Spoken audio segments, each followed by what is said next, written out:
আজকে প্রশ্ন এসেছে, আলেম সমাজের মাঝে শোনা যায় প্রথম আলো, ডেইলি স্টার নিষিদ্ধ করার দাবি। তাহলে আলেম সমাজ কোনো শক্তিশালী মিডিয়া তৈরি করে না কেন? ইসলামী শাসন ব্যবস্থা কেন জরুরি, তাই কায়েম করার উপায় কি? প্রথম হচ্ছে, প্রথম আলো, ডেইলি স্টার থেকে আরম্ভ করে যত মিডিয়া আছে, আপনার উঠছেন যে তাহলে আচ্ছা তাহলে রেখে দিই কেন? কারণ বিরক্ত হলে সেখানে উত্তর দেওয়া ঠিক হবে না কেন? আরে বৈশান বৈশান বৈশা যান, বৈশা যান, আরেকটু বৈশা যান। এতক্ষণ ধৈর্য ধরে বসলেন, দোয়া করে চলে যায় কেন? হ্যাঁ, 1 মিনিট পরে আসবেন। ইসলাম আচ্ছা, আমাদেরও মিডিয়া আছে, সেই মিডিয়াগুলো আপনারা সাপোর্ট করবেন, তাহলে আমাদের মিডিয়াগুলো দাঁড়িয়ে যাবে। আপনারা তো যেগুলো ঢং থাকে সেইগুলো আপনারা সাপোর্ট করেন। আমার একটা মিডিয়া আছে সারেন্ডার টিভি, আপনাকে সাপোর্ট করেন, আমরা এগিয়ে নিয়ে যাব। আমাদের একটা পত্রিকা আছে দৈনিক শহর ও গ্রাম, যেটার আমি সম্পাদনা করি। কিন্তু কথা হচ্ছে আপনাদের ওখানে যে আমি শাবনূরের ছবি দেই না, এই জন্য ভালো লাগে না। ওখানে আমি ঐশ্বরিয়া রায়ের ছবি দেই না, ওখানে শাহরুখ খানের গল্প লিখি না, ওটা লিখলে আমি আগে ফেলে দিই। এই জন্য আমার ওপরে সবাই খ্যাপা। এখন এই জন্য ওই পত্রিকাটা তোমরা পড়বা না, কারণ ওখানে তো মজা লাগে না। তো ওই যতদিন তোমরা আমাদের লেখা, আমার লেখা পত্রিকা, আমার সম্পাদিত, আমার লেখা কিতাবগুলো এখানে আছে, এখানেও এই কিতাবগুলো তোমরা কেন? তোমাদের বাড়িতে আছে, তোমাদের বাড়িতে ফাজেলে আমল আছে সবার বাড়িতে, কিন্তু আমাদের লেখা কিতাবগুলো তোমরা পড়ো না। আমাদের লেখাগুলো যদি তোমরা না পড়ো, তাহলে এটা কি ফেরেশতারা পড়বে? আর আমি তো বাংলায় লিখি, এত তো বাংলা বোঝাও না ঠিক মতো, ফেরেশতারা কেমনে? আর জিনেরা পড়বে? তো পড়লে তোমরা পড়বা। এই জন্য ডেইলি স্টার, প্রথম কালো, এগুলোর বিরুদ্ধে যদি তোমাদের আমাদেরকে রেডি হতে হয়, তাহলে আমাদের মিডিয়াগুলো আপনাদেরকে সাপোর্ট করা লাগবে, ঠিক না? অতএব আরো আলেমরা যে সমস্ত মিডিয়াগুলো চালায়, যেমন ডক্টর আসাদুল্লাহ আল গালিব হাফেজাহুল্লাহর নিয়ন্ত্রিত একটা পত্রিকা আছে মাসিক আর তাহারিক, আপনারা এটাকে সাপোর্ট করুন। ডক্টর আব্দুল্লাহ ফারুক সালাফি হাফেজাহুল্লাহ, বাংলাদেশের উজ্জ্বল এক নক্ষত্রের নাম, জমিয়ত আহলে হাদিসের একটা পত্রিকা আছে মাসিক, সাপ্তাহিক আল আরাফাত, এটাকে আপনারা ঘরে ঘরে পৌঁছান। এগুলো যখন এরকম বেশি প্রচলিত হয়ে যাবে, তখন এই পত্রিকা সাপ্তাহিক না হলে তখন দৈনিক হয়ে যাবে ইনশাআল্লাহ, ঠিক না? এরপরে আব্দুর রাজ্জাক বিন ইউসুফ সাহেবের একটা পত্রিকা আছে, যার নাম হলো কি? এটা আপনারা ভালো জানেন, আমার চেয়ে ভালো লোক আপনারা, কারণ আলেমদেরকে সম্মান করতে জানতে হবে, ঠিক না? কারণ এসব আলেমরা আমাদের কি, আমাদের সম্পদ, ঠিক না? তাদেরকে আমরা সাপোর্ট করব। এরপরে মুজাফফর বিন মহসিন একটা লেখে আল ইখলাস, আল্লাহ ওদেরকে বরকত দান করুন। যদিও ওনারা আমাদের ওপরে যদি হিংসাও করে, আমরা ওনাদের জন্য কল্যাণ কামনা করবো, ঠিক না? আমরা ডাইরেক্ট দলে না গেলেও ওনাদের দলের সাপোর্টার আমরা, কিন্তু আমরা দলে ডাইরেক্ট ঢুকি না বলে ওনারা আমাদের খুব একটা ই করেন, কিন্তু আমরা ওনাদের অনেক ভালোবাসি, ঠিক না? আমরা মুসলমান, আমাদের আলেম ওনারা, আমরা ওনাদেরকে কলিজা দিয়ে ভালোবাসি। এই পত্রিকাগুলো আপনারা পড়বেন, মনে থাকবে তো ইনশাআল্লাহ। তাহলে কি হবে? আমারটা পড়ার দরকার নেই, আমি আমল কম, ওনারা ভালো আলেম, ওনাদেরটা পড়বেন। অতএব আশা করি এভাবে আমরা আমাদের মিডিয়াগুলো শক্তিশালী করব। এরপরে আপনারা আওয়াজ তোলেন, পিস টিভি বাংলাদেশে আবার ঢোকাতে হবে। ডক্টর জাকির নায়েক হাফেজাহুল্লাহর মতো বাংলাদেশের পুরো বিশ্বের এক সম্পদকে সম্মান জানাতে হবে। কাফের মোদি তাকে দেশান্তরিত করেছিল, আমরা ডক্টর জাকির নায়েককে ফিরিয়ে এনে অবশ্যই আবার ভারতের বিরুদ্ধে প্রয়োজনে যুদ্ধ করব। যুদ্ধ করে ডক্টর জাকির নায়েককে প্রতিষ্ঠিত করব, পিস টিভিকে প্রতিষ্ঠিত করবো। এই জন্য আওয়াজ তুলেন, এগুলোর জন্য আমাদের আওয়াজ তুলতে হবে, ঠিক না? পিস টিভিকে ফিরিয়ে আনতে হবে, ডক্টর জাকির নায়েককে ফিরিয়ে আনতে হবে। ডক্টর জাকির নায়েককে আমাদের এই ভারতবর্ষে আবার সসম্মানে ফিরিয়ে আনতে হবে, নাহলে মোদির গোষ্ঠীকে হাসিনার মতো নিপাত করা হবে ইনশাআল্লাহ। পরে বলেছেন ইসলামিক শাসন ব্যবস্থা কেন জরুরি, তা কায়েম করার উপায় কি? ইসলামিক শাসন ব্যবস্থা কায়েম করার উপায় দুইটা। এক হলো জিহাদ, যুদ্ধ করা। এক হলো কি? গণতন্ত্র না, সমাজতন্ত্র না, কি করবেন? যুদ্ধ করবেন। একটা হাদিস বলবো নি, হাদিসটার নাম হচ্ছে 12,000 কোটি টাকা। শুনবা? 12,000 কোটি। কত কত?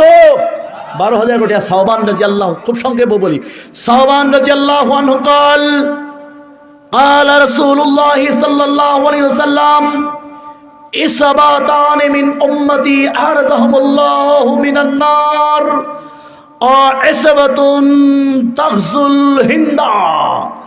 আল্লাহ রাহুল নাসাই ইসনাদিন সহিহ। আল্লাহ নবী বললেন, সাওবান বলেন আল্লাহ রাসূল বলেছেন, সাল্লাল্লাহু আলাইহি ওয়াসাল্লাম বলবেন না? তোরা না বললে জোর করে বলাবো, তারপর বলতে হবে। বলেন সাল্লাল্লাহু আলাইহি সাল্লাম, বলেন সাল্লাল্লাহু আলাইহি সাল্লাম, আবার বলেন সাল্লাল্লাহু আলাইহি সাল্লাম। রাগ করছেন নি? করলে করে, কিন্তু নেকি তো হয়েছে আপনার, ঠিক না? কারণ আজকে তুই আমার না চিনলে কিয়ামতের মাঠে ঠিক চিনতে পারবি যে বেটা আমাদের জোর করে বলে আকাম করে না, ঠিক কাম করছে, ঠিক না? সাহাবান রাদিয়াল্লাহু আনহু বলেন রাসূল সাল্লাল্লাহু আলাইহি সাল্লাম বলেছেন আমার উম্মতের শেষ জামানার দুই দলকে আল্লাহ জাহান্নাম থেকে নিষ্কৃতি দান করবে। এক হলো ইন্ডিয়া ভারত মোদির গোষ্ঠীর বিরুদ্ধে যারা যুদ্ধ করবে। নাসাইর 3178 নম্বর হাদিস। দোস্ত এই শোন দোস্ত, নাসাইর 3178 নম্বর হাদিস। তোর মোদির গোষ্ঠী ইন্ডিয়ার বিরুদ্ধে যুদ্ধ করা লাগবে, তাহলে তুই জাহান্নামে যাবি না। তো তুই গল্প করলি কেমনে? পাগল কথা গেলে। নাসাইর 3178 নম্বর হাদিস। দোস্ত আল্লাহর নবী বললেন ইসবাতুন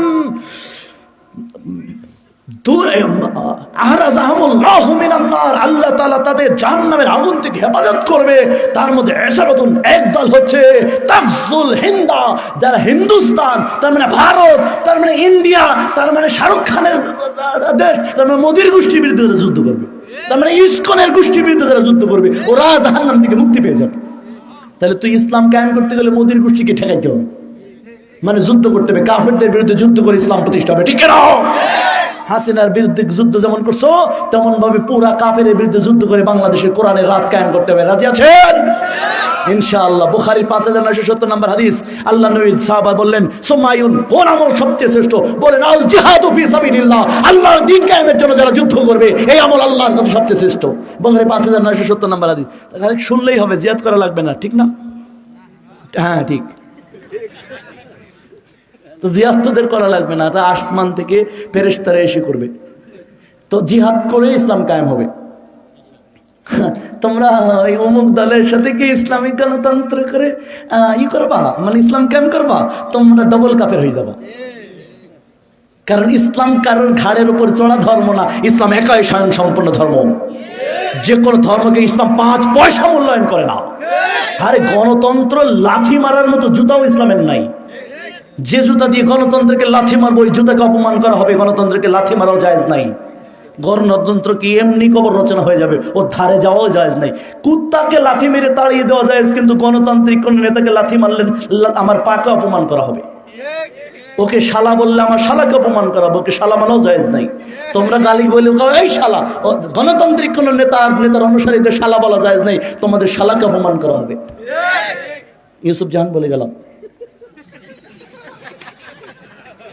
গণতন্ত্র করবা, জিহাদ করতে হবে, কি ঠিক না?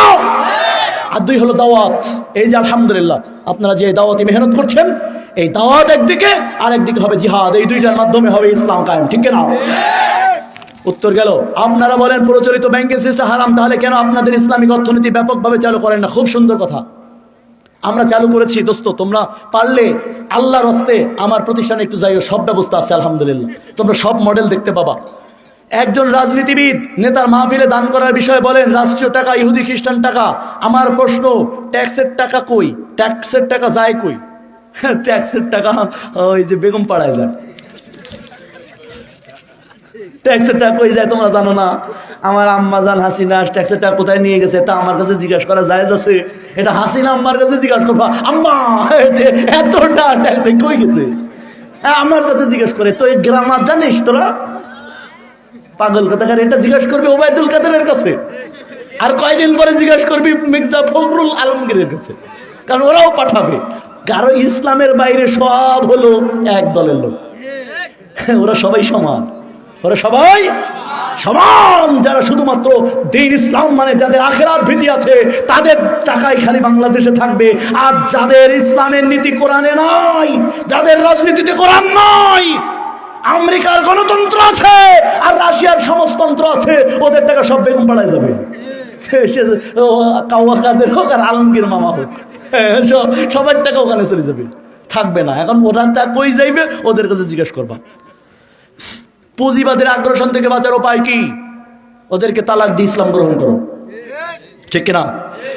এর উত্তর রয়েছে সূরা আলে ইমরানের 85 নম্বর আয়াত, 3 নম্বর সূরা 85 নম্বর আয়াত। ওমাইয়াব থেকে গৈরুল ইসলামী দীনা, ইসলাম ছাড়া যারা অন্য কোনো জীবন ব্যবস্থা, অন্য কোনো পুঁজিবাদ, গণতন্ত্র, সুফিবাদ, সেকুলারিজম যারা অনুসরণ করে তাদের কাছ থেকে তা গ্রহণ করা হবে না। ওয়া ফি আখিরাতি মিনাল খাসিরিন, এবং আখিরাতে তারা ধ্বংস হয়ে যাবে। 2, সেকুলারিজম কি? উত্তম নয়। ইসলাম থেকে সেখানে ধর্মীয় স্বাধীনতা রয়েছে। ইসলাম কি বিধর্মীদের অধিকার নিশ্চিত করে? আসলে এই বিষয়ের উপরে অন্তত 3 ঘন্টা বক্তব্য দেওয়ার দরকার। এখানে হাদিস বর্ণনা করতে পারবো আমি 500, এখন 500। আমি জানি না তুমি ভালো মুসলমান কিনা নাকি সেকুলারিজমের গোষ্ঠী কিনা, কিন্তু সেকুলারের গোষ্ঠী একটা ওই বাংলাদেশে যে গালিটা দেয় আমাদের মমিন সাহেব দিতে পারবে, বলে না গোষ্ঠী কিলাই। সেকুলারিজমে কিলাই, আমরা কিলাইও না। আমরা কুকুরের টয়লেটকে, গরুর টয়লেটকে সার হিসেবে ব্যবহার করি। গরুর টয়লেটের মূল্য আমাদের কাছে আছে, কিন্তু সেকুলারিজমের মূল্য তার চেয়েও কম আমাদের কাছে। গরুর টয়লেটকে আমরা মূল্যবান মনে করলেও সেকুলারিজম, গণতন্ত্র তার চেয়ে ঘৃণিত আমাদের কাছে। মানুষের টয়লেটও সার হিসেবে ব্যবহার হয় জেলখানার, কিন্তু গণতন্ত্র, সমাজতন্ত্র, সেকুলারিজম এই টয়লেটের চেয়েও ঘৃণা করতে হবে, নাহলে ঈমান থাকবে না। ধর্মীয় স্বাধীনতা, পৃথিবীর কোথাও স্বাধীনতা নেই। আপনি মূর্খ, আপনি বোকা, তাই মনে করেছেন সেকুলারিজমে স্বাধীনতা রয়েছে। না, গণতান্ত্রিক ধর্মে আপনি ওনাকে ঠাস করে ধরে হত্যা করতে পারবেন, এই স্বাধীনতা আপনার আছে? আছে। আপনি নিজেই নিজের উপর তো স্বাধীন না। আপনি পাগলামি করেন কেন? স্বাধীনতা বলতে কি বোঝেন আপনি? আপনি কারো না কারো কাছে পরাধীন। আপনি নিজে আপনার পেটের কাছে পরাধীন, আপনি নিজে আপনার চোখের কাছে পরাধীন। সেদিন আমি চিন্তা করলাম ঘুমাবো না, কিন্তু কিছুক্ষণ বসতে বসতে মনের অজান্তে দেখলাম নাক ডাকে ঘুমিয়ে গেছি। আমি আমার চোখের কাছে পরাধীন। আমি চিন্তা করবো যে খাবো না, কিন্তু 2 বেলা খাওয়ার পর 3য় বেলায় গিয়ে অবস্থা খারাপ হয়ে গেছে। আমি আমার পেটের কাছে পরাধীন। আমরা চিন্তা করি যে না, খারাপ সিনারি চোখে দেখবো না, কিন্তু দেখতে মজা লাগে, চোখের কাছে পরাধীন। আমরা নিজেদের কাছেই তো স্বাধীন না, নিজের কাছে স্বাধীন না। আপনি স্বাধীনতা বলতে কি বুঝেন? আপনি এই যে সেকুলারিজমে সর্বক্ষেত্রে কি আপনি স্বাধীন না? বরং ইসলামে আপনি স্বাধীন, ইসলামে আপনি স্বাধীন। এই জন্য এটা আপনাদেরকে বলা হয়, কিন্তু আসলে মূলত এটা ঠিক নয়। বাবা মা সন্তানকে শাসন করার ক্ষেত্রে গালিগালাজ বা খারাপ শব্দ ব্যবহার করতে পারবে? হ্যাঁ, অবশ্যই পারবে। যেমন অনেক জায়গায় I am sorry to say, এটা আবার তোমরা করবে না, মানে মিডিয়া প্রচার করবে না। সেদিন দেখলাম একজন মা ওর বাচ্চাকে বলতে শুয়োরের বাচ্চা। তো শুয়োরের বাচ্চা বলে অবশ্যই জায়েজ, কারণ ও তো শুয়োরের বাচ্চা, ও বাচ্চা, তুমি তো শুয়োর,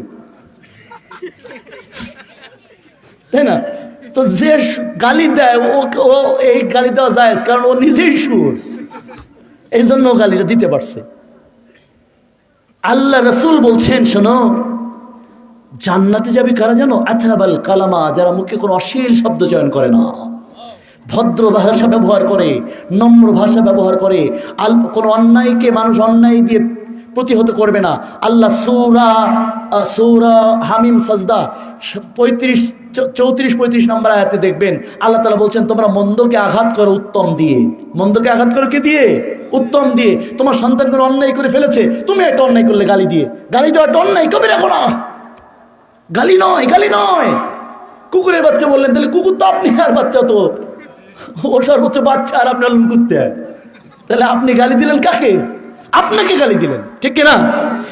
ভাই খবরদার, সন্তানদেরকে গালি দিবেন না। আর একটা কথা শুনে রাখেন, বলবো হাদিসটা। আল্লাহ নবী বলছেন, সালাসা দাওয়াতুল্লাহ তুরাদ্দু, 3 শ্রেণীর মানুষ যখন দোয়া অথবা বদদোয়া করে তখন আল্লাহ তাআলা সরাসরি কবুল করে নেয়। এক হচ্ছে দাওয়াতুল ওয়ালিদিল ওয়ালিদিহি, কোনো পিতামাতা যখন তার সন্তানের জন্য দোয়া করে অথবা বদদোয়া করে তখন সাথে সাথে তা কবুল হয়ে যায়। এই জন্য কখনো সন্তানকে লানত করবেন না, রাগ হলে সন্তানকে অভিশাপ দেবেন না। সন্তানকে কুকুর বললেন, দেখবেন যে ওর চরিত্রটা কুকুরের মতো হয়ে যাবে একদিন, কারণ আল্লাহ তাআলা কি করবে? আপনার সেই এটা কবুল করে নেবে। এই জন্য কখনো সন্তানকে বাজে ভাষায় গালি দেওয়া যাবে না, এটা হারাম, কারণ পিতামাতার দোয়া কবুল হয়ে যায়। অথবা বদদোয়া, বরং দোয়া করবেন, আল্লাহ ভুল করেছে, তুমি তাকে ক্ষমা করে দাও, তাকে হেদায়েত দাও। আপনি এটা বললেই তো আল্লাহ কবুল করবেন, নিশ্চয়তা আছে। তাহলে গালি দেবেন কেন? দেবেন। আর যদি আপনি শুয়োর হতে চান তো শুয়োরের বাচ্চা বলবেন, তাহলে আপনি নিজেই একটা বড় মাপের শুয়োর হয়ে যাবেন, ঠিক না? তো শুয়োর বলবেন নাকি আর না? খবরদার। জরুরি অবস্থায় এনজিও অথবা ব্যাংক থেকে ঋণ নেওয়া যাবে কিনা? জরুরি অবস্থায় শেষ রাতে তাহাজ্জুদে চলে যাবে বোকা মুসলমান। জরুরি অবস্থায় কোথায় যাবেন?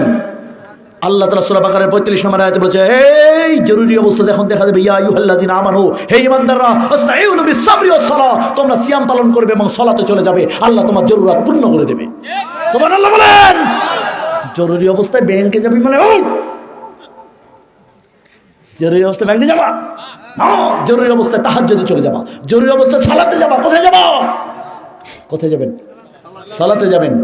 আপনার সালাত এবং সিয়াম পালন করবেন। আল্লাহ নবী বলেছেন, সালাসা দাওয়াতুল লা তুরাদ্দু দাওয়াতুস সাইম, সিয়াম পালনকারী আল্লাহর কাছে যা চায় আল্লাহ তা দিয়ে দেয়।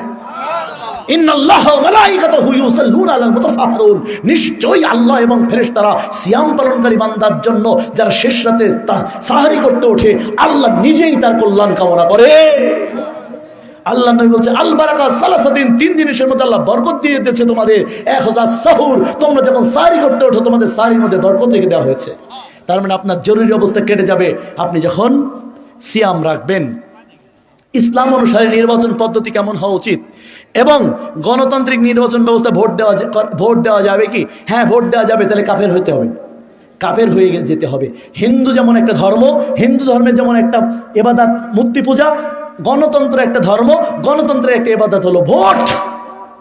অতএব ভোট দেওয়া জায়েজ নয়। হ্যাঁ, ঠিক আছে। তার মানে আমরা ইউনূস সাহেবের কাছে সবাই নির্বাচন চায়, আর আমরা চাই ইসলামিক শাসনতন্ত্র, ঠিক না? আমরা ন্যায্য ব্যক্তির কাছে ভোট না, বাংলাদেশের সবচেয়ে যোগ্য ব্যক্তির কাছে ক্ষমতা হস্তান্তর করার পক্ষে ইসলামিক লোকেরা, ঠিক না? মুসলমানরা যোগ্য ব্যক্তির কাছে ক্ষমতা হস্তান্তর করার কথা বলে। একজন চোর বাটপারকে নির্বাচনে কোটি মানুষ ভোট দিল, সে চোর থাকবে। যে চোর, তাকে 1 কোটি লোক যদি সাপোর্ট দেয়, সে কি হয়ে যাবে? কোন গরুকে যদি 1 কোটি লোক ভোট দেয়, গরু কি ঘোড়া হবে? গরু গরুই থাকবে। তার মানে চোর বাটপারকে ভোট দিয়ে জিতালি, তারা চোরের মাত্রা আরো বেড়ে যাবে, তার চুরির মাত্রা বেড়ে যাবে। তার মানে এতদিন সে চুরি করতো, এখন সে বেশি ডাকাত হয়ে যাবে। মন্ত্রী হয়ে কি? এখন মন্ত্রী নেই, এখন করছে চুরি, আর যখন মন্ত্রী হবে সে হবে ডাকাত, ওবায়দুল কাদেরের মতো, ঠিক না? অতএব আমরা ভোট গণতন্ত্র আর চাই না, আমরা চাই ইসলামিক হুকুমত। ইসলামে নির্বাচন নাই, ইসলামে ইলেকশন নাই, ইসলামে সিলেকশন আছে। সিলেকশন কি? সবচেয়ে যোগ্য ব্যক্তি, যেমন ইউনূসকে ধরে এনে বাংলাদেশের নোবেল প্রাইজ পাওয়া সবচেয়ে শিক্ষিত মানুষ, তাকে রাষ্ট্রপ্রধান হয়েছে, এটা ইসলাম চায়। তার মানে ডাইরেক্ট ইউনূসকে বলছেন আরো যারা যোগ্য ব্যক্তি আছে তাদেরকে নিয়ে প্রধান বানাতে হবে। ওই পাগল ছাগলকে ভোট দিলে তারা ইয়ে হয়ে যাবে না, ভালো মানুষ হয়ে যাবে না। অতএব আপনারা বুঝতে পেরেছেন, ইসলামী নির্বাচন পদ্ধতি সিলেকশন, কিছু যোগ্য ব্যক্তিরা যোগ্য ব্যক্তিকে নির্বাচন করবে, এটাই হলো ইসলামিক সিস্টেম। যে সকল শিক্ষা প্রতিষ্ঠানে বোর্ড পরীক্ষার সময় ভালো রেজাল্ট করার আশায় শিক্ষকগণ নকল দিয়ে সাহায্য করে, সেসব শিক্ষা প্রতিষ্ঠানে পড়াশোনা করা জায়েজ কিনা? জি না, এইসব শিক্ষা প্রতিষ্ঠানে পড়াশোনা করা জায়েজ নয়। এবং আল্লাহ রাসূল বলছেন, আমার তারা আমার উম্মত নয় যারা মানুষের সাথে প্রতারণা করে। আবু দাউদ 267 পৃষ্ঠা 11 নম্বর লাইনের হাদিস। সঙ্গত কারণে এরা হলো প্রতারণা করে, অর্থাৎ এরা অপরাধ করে, অন্য মানুষকে ঠকায় এবং অযোগ্য বানিয়ে দেয় এদের নকলের মাধ্যমে। অতএব এ সমস্ত শিক্ষা প্রতিষ্ঠানে এই পাগলদের কাছে পড়াশোনা করা জায়েজ নেই।